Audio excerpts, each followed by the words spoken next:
Hey, this is Lance from LangChain. Gemini3 just came out today. This was a highly anticipated model release. And looking at the results here, we can see it's extremely strong across the board.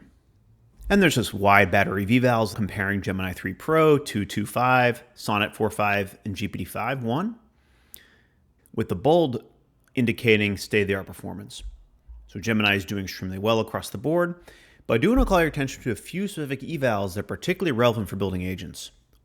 And that's these three right here: Vending Bench 2, Terminal Bench 2, and Sierra Tau Squared Bench. Now, Vending Bench 2 is for long horizon planning tasks. Terminal Bench 2 is for terminal-based, largely coding tasks. There's around 100 of them. So these are tasks you can actually execute using a command line in a terminal. Now, Tau Squared Bench is agentic tasks in the context of real-world, like customer support. And so one of the things that Gemini emphasizes in the release is that it's very strong for building agents. And I want to test that.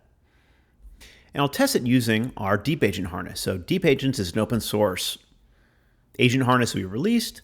And the nice thing about it is there's a few built-in tools that are very general and very useful. Notably, a planning tool, a sub-agent delegation tool, and simple file system tools for reading and writing files, glob grep, and using a shell. So these are built-in tools to our agent harness, and you can of course provide your own tools as well as instructions. Now, I recently created this quick starts repo. It has a quick start for deep research because that's such a popular task. And I've added support for Gemini3 to this repo. So let's have a look at that. So here's a UI we can use to interact with a locally running deep agent deployment that is using Gemini3. And let's just look at this first, and I'll explain how it works in the repo briefly. Go ahead and submit our research request. So Gemini is going to use the native tools provided to do various things. We can look. First, it's going to call this to-dos tool to create a few different tasks. We can see the tasks listed here. They're all pending. Here's the first task to basically just write the research request to a file. We can see it kicks off this sub-agent. Sub-agent does some research for us. We can see it's all saved here. And we can see the final research report is written to this final report.md. Nice. With some citations as well. Now what's happening here is we're seeing Gemini3 being able to successfully do a few different things. Plan using this to-dos tool that we give it. Write files. Kick off sub-agents. This is a sub-agent that it calls to actually kick off a research task. It's able to then analyze those results, update its to-dos, noting completion, write a final report, and give us kind of a summary of its findings, as well as providing this final report. Now, these files we're writing are actually just in the LangGraph state object, and so they live in memory currently. But with DeepAgents, you can actually supply a backend that would write to a file system. So it's really testing the ability of the agent to call various file manipulation tools, read file, write file, that we provide. And the backend just happens to be the LangGraph state object. Now, if we zoom back to the Quick Start repo, you can open up this folder. That's where the README for everything we just did is shown. And this actually covers how to get started and what I did. I made sure that my Google API key was set. That's all I needed here.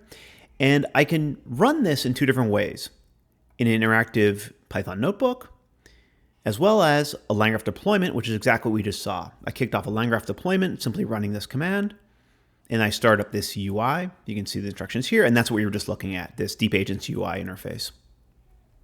Now, open up the notebook, I can show you the prompts in the code in a little bit more detail. So first, this is just the task, deep research for research. We supply two different tools, a Tavily search tool and a think tool.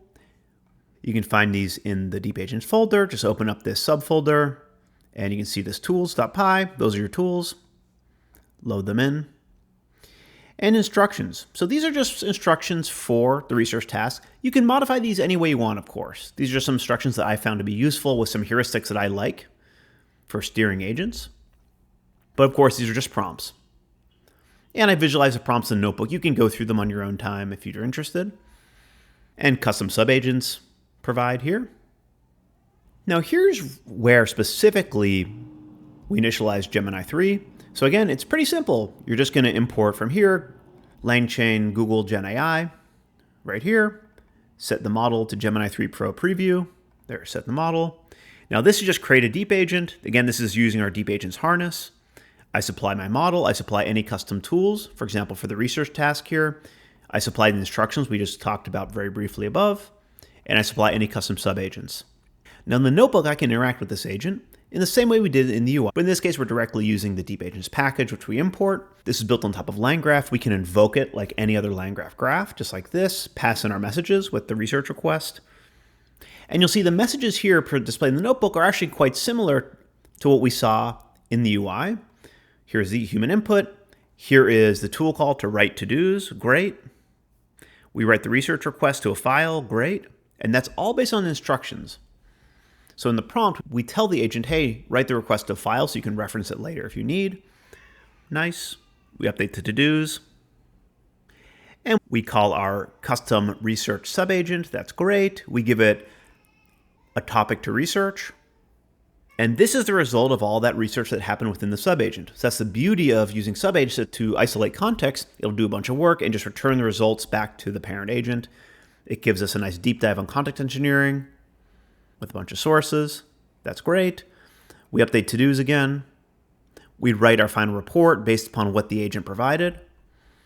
Fantastic. Update our to-dos. We read the research request. Good. We mark all our to-dos as correct. Verify that we satisfy the original request. That's great. And we're done.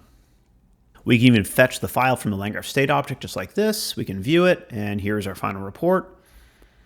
And all this is logged to LangChain, so we can open up the trace, click here. And this gives us an overview of everything that happened in granular detail. And we can see we're calling Gemini3 Pro Preview. So great, we're using the Gemini 3. Now here's really the key point when working in the notebook or using our local deployment of our research agent with Gemini 3. We can see that it can use these various DeepAgent native tools. We can see that it uses these native tools, notably file manipulation tools, planning, subagent delegation, very effectively. This looks really good. The reports generated look quite nice. Token usage is moderate as expected for research tasks, but that's not unreasonable. And you can easily modify this for your own use case. So Gemini 3 looks very promising. Of course, the benchmarks are fantastic. It seems to be a great model for building agents. And we can see with our own DeepAgent harness, it's able to utilize the various tools really effectively for tasks like research. I encourage you to have a look at this. Feel free to play with it using the DeepAgent harness, and all this will be checked in. Again, you can see our DeepAgent Quick Starts repo and see the deep research README for all the instructions about how to run this yourself. So hopefully this is a useful overview of both Gemini 3 and using it with DeepAgents for our popular tasks like research. Thanks.